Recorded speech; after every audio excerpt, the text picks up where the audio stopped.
So let's go. Oh, hello everyone. So today we will introduce you the presentation about how to protect against the DDoS attacks, proactive and reactive modes. Today's speakers, it's me. My name is Pavel and Kakha. I am the security testing engineer in EPAM company, and usually I'm in charge of vulnerability assessments and security testing processes and all the related things. So during our presentation, we will go today through some topics. Topics like what is denial of service, what is the how the denial of service work, what is the difference between DOS and DDoS attacks, different types of attacks, and of course, how to mitigate all those small bad things. So let's start. DOS attacks, it's a process of flooding the target with traffic or sending the information that triggers a crash. In both instances, the DOS attack deprives legitimate users of the services or resources they expected. Victims of DOS attacks often target web services of high-profile organizations such as banking, commerce, and media companies. Also government and trade organizations. Tough DOS attacks do not typically result in the theft or loss of significant information or other assets. They can consist the victim a great deal of time and money to handle.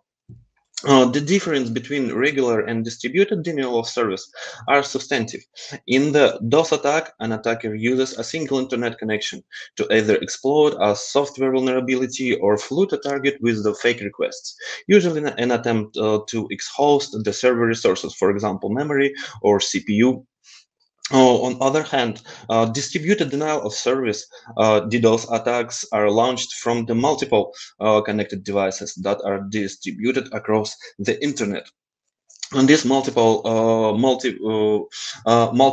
multi-devices attacks are generally harder to deflect, mostly due to a huge volume of devices involved. DOS represents a system on system kind of attack, where DDoS uses a multiple systems against a single one system. DDoS attacks also differ in the manner of their execution.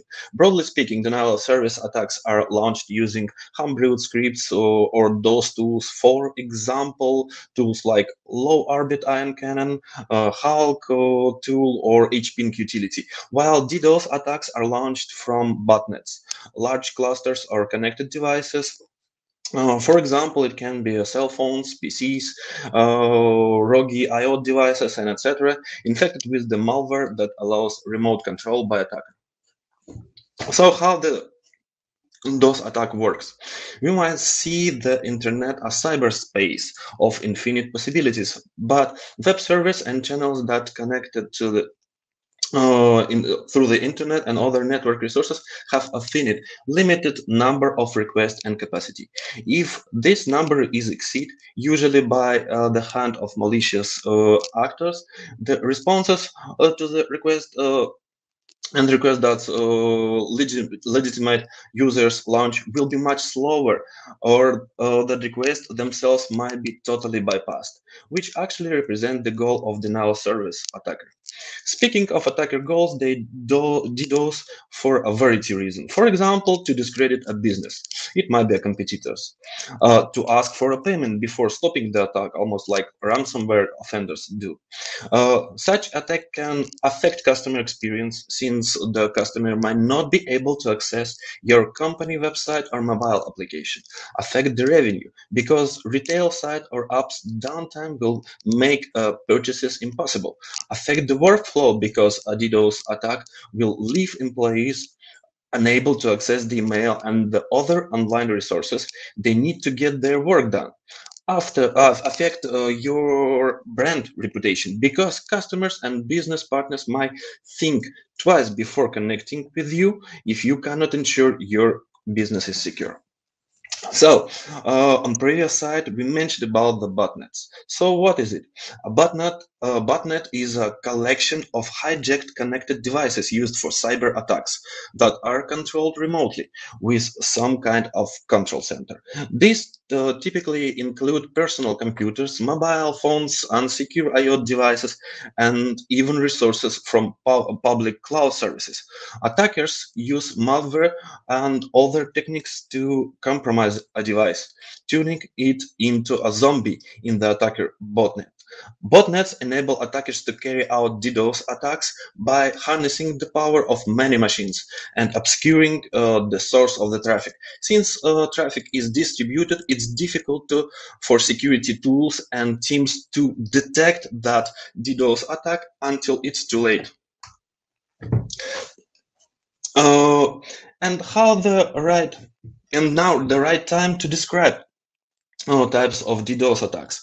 The first category, network layer, it includes two types of attacks. First one, it's a volumetric attack. It's a classic type of DDoS.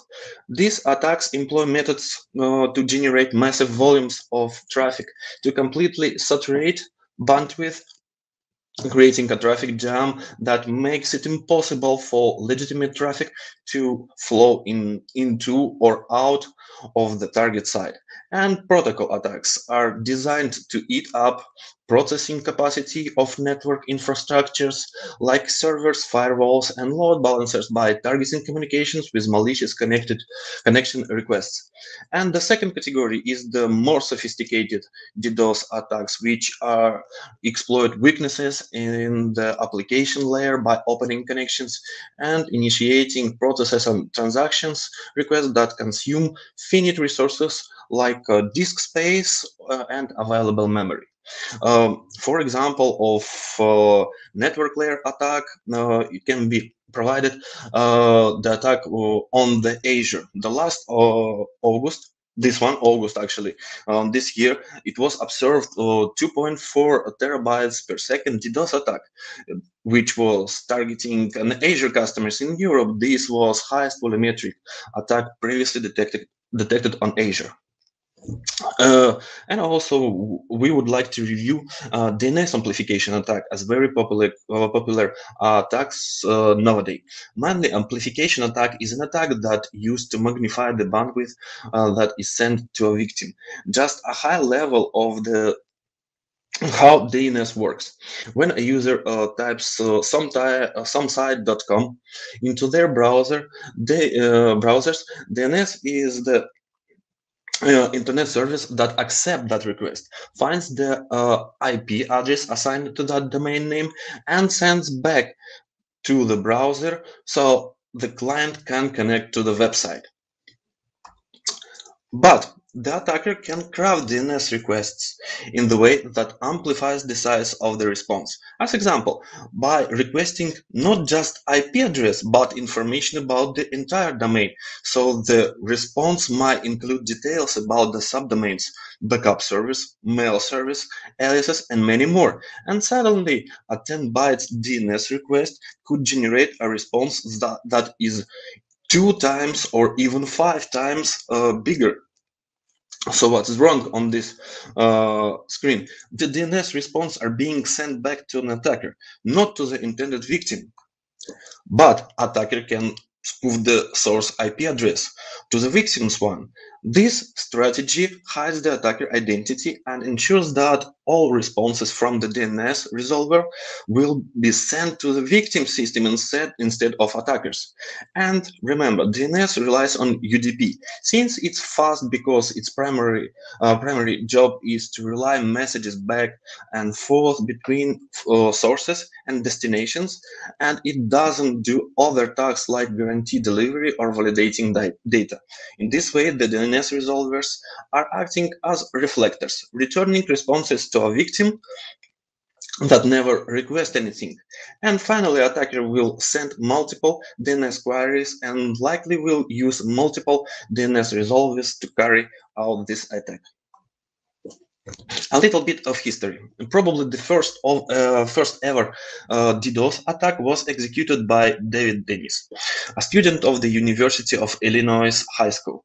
In 1974, he successfully managed to shut down 31 Plato terminals by writing a program that sends a problematic command. It was done as the experiment, but the principle would soon be applied for more odious reasons. In 1996, the New York-based internet service provider Panics became the target of DDoS attack via SynFlood. The hacker used a spoofed IP address to overwhelm the company's servers with fake synchronization packages, forcing it to stop processing actual requests. And Panics managed to recover it in around 36 hours, but this was significant for being one of the first major DOS attacks. And perhaps most famous DDoS hacker is a mafia boy, Michael Kaltz. In February 200, he launched a massive DDoS attack targeting major corporations such as CNN, Yahoo, Amazon, Dell, eBay, and etc. The teenager used a tool called TFN2 that makes use of previously infected computers to generate a huge amount of fake traffic to a server.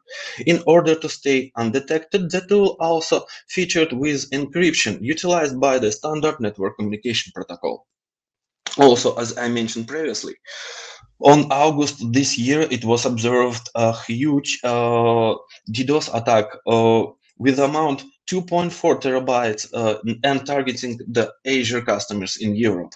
In 2020, Google Security Reliability Engineering team measured a record-breaking UDP amplification attack sourced out of several Chinese ISPs mounted from the three Chinese ISPs. The attack on thousands of Google IPs addresses lasted for 6 months and peaked at 2.5 terabytes per second.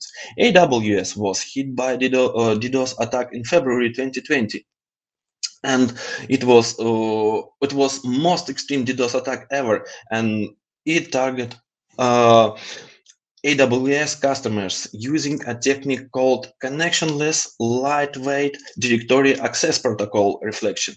This technique relies on vulnerable third-party CLDAP servers and amplifies and the amount of data sent to the victim's IP addresses by up to 70 times. The attack lasted for 3 days and peaked at 2.3 terabytes per second. On February 2018, GitHub was attacked by the DDoS attack and clocked in 1.35 terabytes per second and lasted for roughly 20 minutes. And on September 2016, the blog of cybersecurity expert Brian Krebs was assaulted by the DDoS attack and exceed up to 600 gigabytes per second. Krebs had recorded more than 200 DDoS attacks since 2012, but this attack was almost 3 times bigger than anything his site or the internet had seen before. The source of the attack was the Mirai botnet, which consist of more than 600,000 compromised IoT devices, such as IP cameras, home routers, and etc. And the Mirai botnet had been discovered in August the same year, but the attack on the Krebs block was the first big outing of it. Motivations. Let's review the motivations of hackers that using DDoS attacks. So the first one, hacktivism. Use DOS attacks as means of express their criticism of everything, from governments and politicians, including big businesses and current events. Cyber vandals are often referred to as script kiddie for their reliance on pre-made scripts and tools to cause grief to their fellow internet citizens. These vandals are often bored teenagers looking for adrenaline rush or seeking to vent their anger or frustration against the institutions, for example, school, universities, or different person. Extortion. an increasingly popular motivation for DDoS attacks, meaning cybercriminals demand money in exchange for stopping crippling DDoS attacks. Business competitions, DDoS attacks are increasingly being used as a competitive business tool. Some of these attacks are designed to keep a competitor from participating in significant event. For example, Cyber Monday, Black Friday, some Christmas sales, and etc. While others are launched with a goal of completely shutting down online business for months. And personal contents, when those attacks can be used to settle personal score or to disrupt online competitions. Such assaults often occur on the context of multiplayer online games where players launch DDoS attacks against the other person and even against gaming servers. So that's it from my side, and right now I'm going to pass the word to my colleague Kakha. Kakha, it's your turn. Hello, yes, hello, dzień dobry. I'll introduce myself briefly. My name is Kakha Chkhartishvili, and I'm a security systems engineer and currently working in EPAM systems. And for details, you can view my LinkedIn page on the following link, which is on the slide. So let's start the topic, how to stop DDoS attacks. First of all, you can prevent these DDoS assaults. Cyber criminals are going to attack. Some are going to hit their targets, regardless of the defenses in place. However, there are a few preventive measures you can take on your own. For example, first phase, like monitoring your traffic to look for abnormalities, including unexplained traffic spikes and visits from suspect IP address and geolocations. All of this could be signs of attackers performing dry runs, so-called dry runs, to test your defenses before committing to a full-fledged attack. Recognizing these for what they are can help you prepare for the onslaught to follow. Keep an eye on social media for threats, conversations, and boasts that may hint on an incoming attack. Consider using third-party DDoS testing, for example, pen testing, to simulate an attack against your IT infrastructure so you can be prepared when the moment of truth arrives. When you undertake this, test against a wide variety of attacks, not just those with which you are familiar with. Create a response plan and a rapid response team, meaning a designated group of people whose job is to minimize the impact of an assault. When you plan, put in place procedures for your customer support and communication teams, not just for your IT professionals. Let's continue. How does anti-DDoS protection work? So the first step is selecting a DDoS mitigation solution is to assess your risk. Important basic questions include: which infrastructure assets need protection? What are the soft spots or single points of failure? What is required to take them down? How and when will you know you're targeted? Will it be too late or no? What are the impacts, financial and otherwise, of an extended outage? Armed with this information, it's the time to prioritize your concerns, examining various DDoS mitigation options within the framework of your security budget. Second step is to choose the method of deployment. The most common and effective way to deploy on-demand DDoS protection for your core infrastructure services across an entire subnet is via the Border Gateway Protocol, which is BGP routing. However, this will only work on demand, requiring you to manually activate the security solution in case of an attack.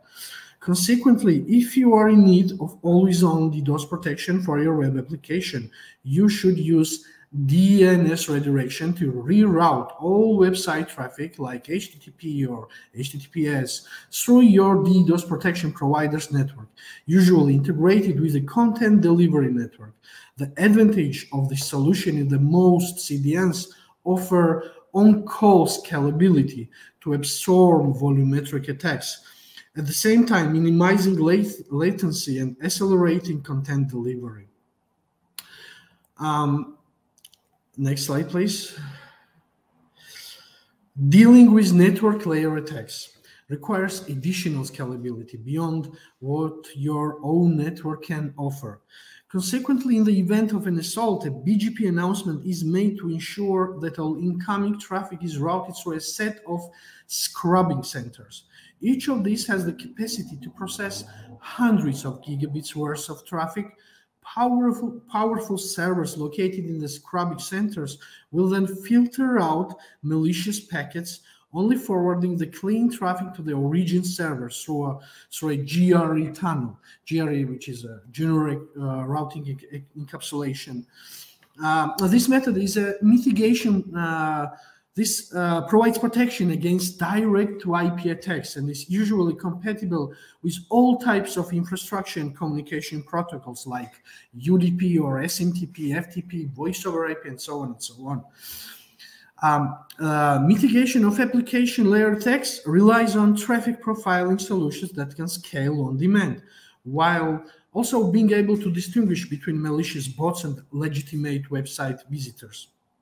For traffic profiling, best practices call for signature-based and behavior-based heuristics, combined with IP reputation scoring and the progressive use of security challenges like, for example, JS and cookie challenges. The mitigation stages are first, detection. Like detection, diversion, filtering, analysis, and I will follow each of them in details now. First, detection. The identification of traffic flow deviations that may signal the build-up of a DDoS assault. Effectiveness is measured by your ability to recognize an attack as early as possible, with instantaneous detection being the ultimate goal. Second one is diversion. Traffic is rerouted, as I mentioned already, away from its target via DNS or BGP routing, and the decision is made whether to filter it or discard it altogether. DNS routing is always on, so it can respond to attacks quickly and is effective against both application layer and network layer attacks. BGP routing is either always on or on demand. Third one is filtering. DDoS traffic is weeded out, usually by identifying patterns that instantly distinguish between legitimate traffic. For example, humans, API calls, and search engine bots, and malicious visitors. Responsiveness is a function of your being able to block an attack without interfering with your user's experience. The aim is for your solution to be completely transparent to site visitors. And the fourth stage is analysis.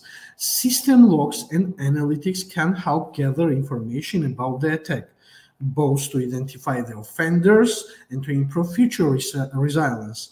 Logging is a legacy approach which can provide insights but is not real-time and can require detailed manual analysis. Advanced security analytics techniques can offer granular visibility into the attack, traffic, and instant understanding of attack details. What about this is a last slide, and so DDoS players on the market.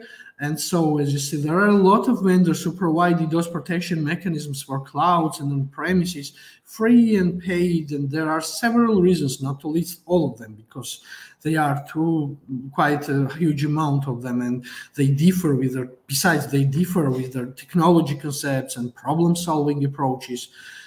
So I want to mention a few, like vendors like Imperva, Akamai, Cloudflare, Radware, AWS, by the way, and for sure Microsoft Azure as well. So I guess this is the end of our presentation, and now it's time to move to our demo, which Paweł will continue. So Paweł. Yes, thank you very much, Kakha. So let's go. So we would like to show you how the DDoS attacks works and how it's possible to mitigate the DDoS attacks. Unfortunately, we will not use the huge brands as was mentioned during our conversation, because the configuration for that lab and the demo could not be done in scope of this presentation and this event. So we will do it based on the virtual network and one single machine and one single attacker. It will be me, actually. So let's start. First of all, what we will use? We will use SFlow RT analytical engine that receives telemetry, different kind of telemetry from agents on our network, and providing visibility into applications, servers, and network resources. Also, we will use Mininet tool that creates a realistic virtual network on a single machine that will be used during our demo, and we will perform the attack from one machine to another one. And of course, we will use the tool like RUI. It's a controller of software-defined networks and designed to easily manage and adapt all the traffic flows and handle it under the certain rules. So let's start. First, on the first stage, we will install all the required, not all the, but almost on the main part of the resources that are required us to perform that demo. So let's start. During this installation, I will tell you a little bit about what we are installing right now. So the first thing, it's Java runtime environment. Also, we will install the Python package called pip to install RUI controller, Mininet application to make our small virtual network, and of course the main attraction of our demo is HPing3 tool. It's an utility that helps to generate and analyze the traffic, supports wide protocols like TCP, UDP, row IP, and used for security auditing and testing of firewalls and networks. Few seconds more and we will proceed to installation of our RUI.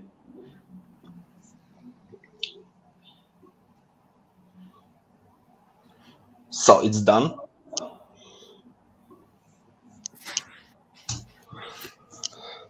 As soon as our RUI application and management console will be installed, we have to add additional library that will be installed with the pip as well.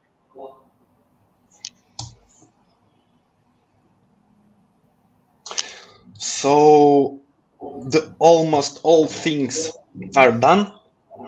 So actually, to be able to use the RUI and in full advantages of that controller, we have to use JavaScript with the configuration. Actually, it's already presented in my full directory, RUI.js. Frankly speaking, I've copied it from the very good resource. It's a blog sflow.com where you can find lots of interesting things. There's lots of configurations and ideas of how to use sflow, even with the DDoS and against DDoS attacks, and etc. So the RUI.js was copied from this site. It was not changed, and we will use it later. So the final step is to install our SFlow RT engine. So we are going to download it, and the installation instruction can be found on the official website, the download page. So we have to download, unpack, and start. So let's unpack our downloaded package. It's unpacked. Let's review if we have.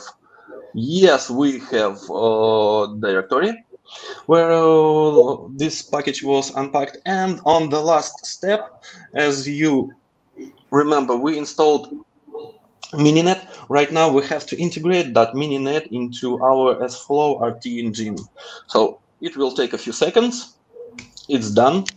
So right now, I think we can start our RUI manager that will control the traffic between instances of our virtual network. Also, we will start in another tab our SFlow RT. Actually, the one small comment. Right now, we are starting it without any configuration on top. I mean, our RUI.js. So we will see how the traffic flows without any protection and without any mitigation against the DDoS attack. So it starts successfully on the port 1808. So let's find out the IP of our machine. Yeah, we can see, and we can connect to it from the browser. So we connected to our SFlow RT. We can see that there is no agent connected. There is no any traffic or packets flow, but we can see that only one app is on. We can see some metrics related to the performance, like CPU on system and HTTP connections and memory state. But what we are looking for? We are looking for, let's close it and open a new tab. We are looking for Mininet dashboard that we installed shortly. We can see top flows, top ports, and topology. So all the activity of our network will be displayed here. Let's go to the topology, and right now it's empty because we didn't deploy our Mininet. Let's do it right now, and as soon as we will do it, we will see the topology of our Mininet. So right now, we are going to make a ping all the hosts deployed, and we can see that all the packets are going through the network. So every machine is available, and the next step we will make some performance check between all those deployed machines. So we just started. We can see that network traffic is going through the switches, and also I think if we will go to the chart, we will see that some peak on the top flows, we can see that traffic is flowing. And also if we will look for the ports on our switches, they all are up and works well. So right now we are going to perform a very small DDoS attack using our HPing tool. So it will flood or UDP protocol. So let's go. So we just started. What we can see? We can see that some traffic is flowing right now. We can see that all ports are on. And also, if we will switch to our topology, we will see that traffic going through our switches. Yes. So let's stop it, because we already proved that DDoS attack is possible. In case if actually right now we did it from the one single point. In case if we will do it from the botnet, it definitely will cause some kind of problem of our switches of our machine, because they will be flooded with a huge amount of traffic. Right now, we can see that connection between switches are going down. On the chart, we will see the same thing as well, that there is no traffic, there is no more open ports on the switches. So right now, we are going to perform the attack with the mitigation. For that, unfortunately, we have to restart all our environment.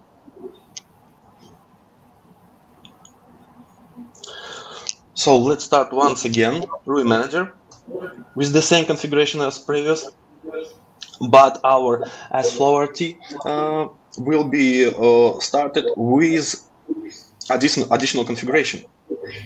And this configuration will include our RUI.js script. So let's start it. So we can see it started and the rules from RUI.js script were applied. So on the last step, we will start our mininet. It started. Let's refresh our page. Our page is refreshed. We can see that all our switches were deployed successfully because we can see that activity on the ports. If we will switch to topology, we can see once again the topology is presented. Our machines are deployed. So what we will do? We will do once again. We will do performance test. And let's see how the traffic flows, ports are working, and on the topology we can see connection between all the switches. That's fine. That's expected. But most interesting thing, we are now going to run each ping utility once again. So we try to simulate a DDoS attack. Let's do it. We started. We can see that traffic is flowing between on our network. We can see ports. Actually, it's not ports. If we will see a little bit in details, we can see that only one port is on. The rest of the ports are off. And let's go to the topology. We can see on the topology there is no any traffic flow between the switches.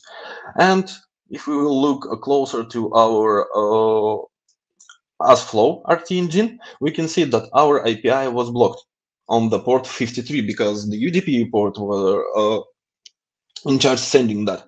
So let's stop our DOS attack, and the next step we can see that our IP was unblocked. So let's try the performance test once again, just to make sure that our connection is still, our IP and our machine is still connected. Yes, we can see that traffic flows. Moreover, if we will go to the charts, we can see again the peak of the traffic that was caused because we tried to test the performance, and we can see ports are on, and all the ports, not the only attacking port of the attacking switch. So that's the main demo. So the RUI.js script and the rules described in that script was helped us to mitigate, to identify the DOS attack and block it on the fly. And moreover, and what is important, it's as soon as the attack was stopped, the GS, our engine was unblocking our API and our machine. So in case if it was used by legitimate user, or for example was infected by the malware, when malware is operating, it was blocked. When user is using that machine, it works well. So I think for now that's it, and thank you very much for your attention.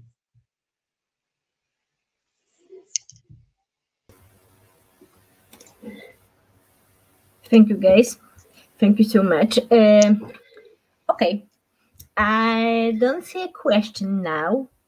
but maybe somebody want to ask for anything from your presentation. Dear viewers, come on, it's a perfect occasion to make a question to our speakers. So let's do this. Okay, we have few minutes and we can wait. Okay. Leszek, thanks for your presentation. So I can switch on it, but really we have one question.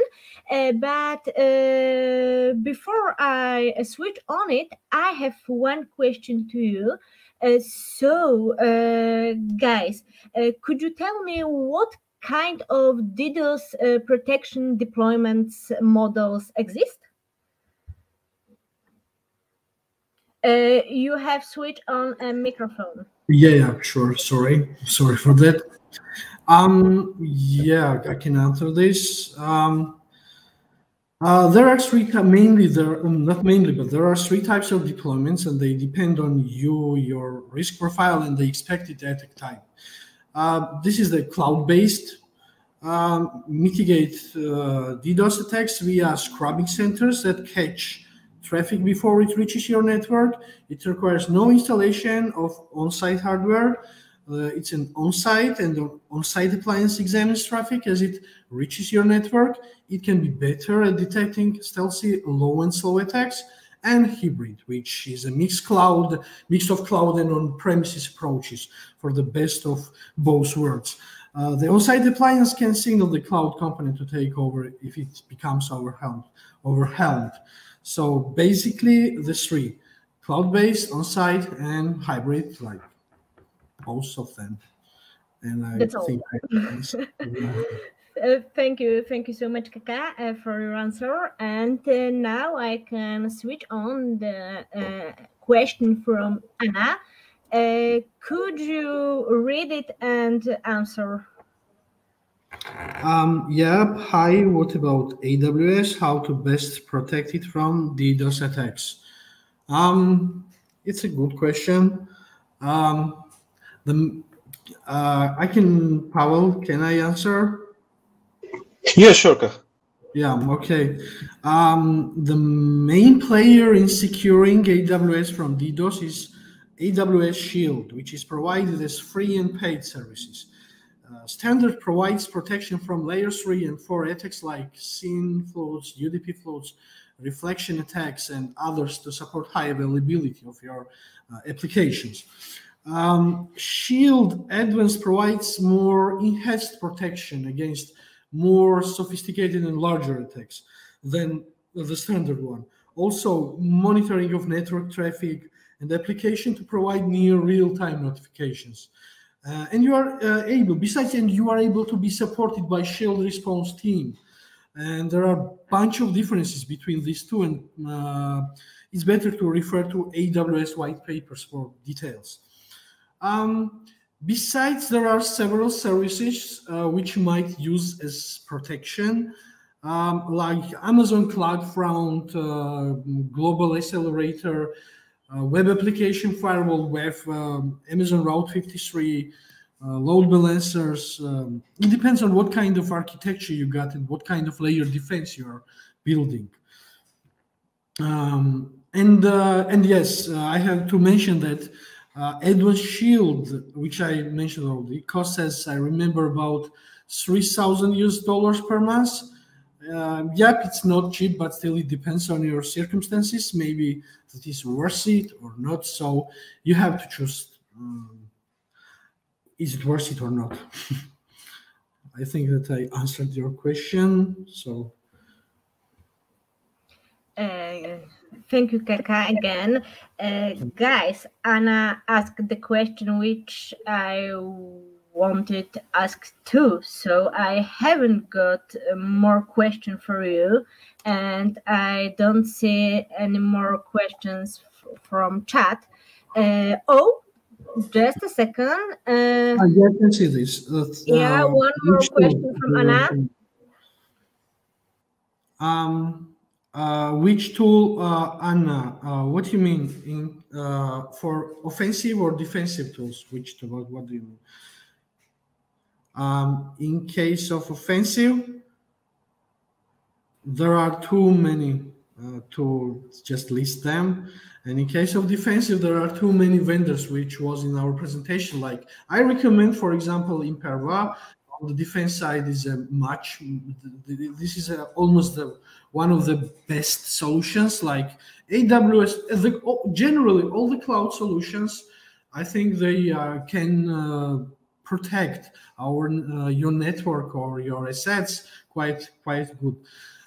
In quite a good quality. So, and what about the offensive tools? Like we are using like HPing3. Pawel, maybe you add some information on offensive side. Yeah, actually, the one recommendation from the offensive side is to use only the partners. For example, if we will speak about, I will not definitely say what is the partners of AWS cloud, but for example, if you will look all of them, including AWS and Azure, they both has partners that can provide the DDoS service, legitimate, absolutely ethical DDoS service. But the one suggestion from my side and from the side of the offensive guys who working on the ethical part of that, do not buy any black hat services to attack legitimate resources, because once they will notice any weaknesses on your environment, they make sure they will use it in the future, and your company, your customer, your own network will be DDoSed in the future, and you will be unattacked by the black hats, the hackers, and anyone else. So the best solution is to read and find out the officially approved partners of the clouds, and you can use those partners. Usually they're providing some trial services, or for the money with paid services for the testing and attacking your network, cloud network, with DDoS attacks. Yeah. So in summary, and it depends. It depends on what kind of attack are you going to manage, to initiate. And on the offensive side and on the defensive side, it depends on what kind of infrastructure do you have. So you have to build the corresponding system with the corresponding processes, business processes, and so on and so on. So I guess me and Paweł, we answered the question. If no, you can ask more, and we will try our best.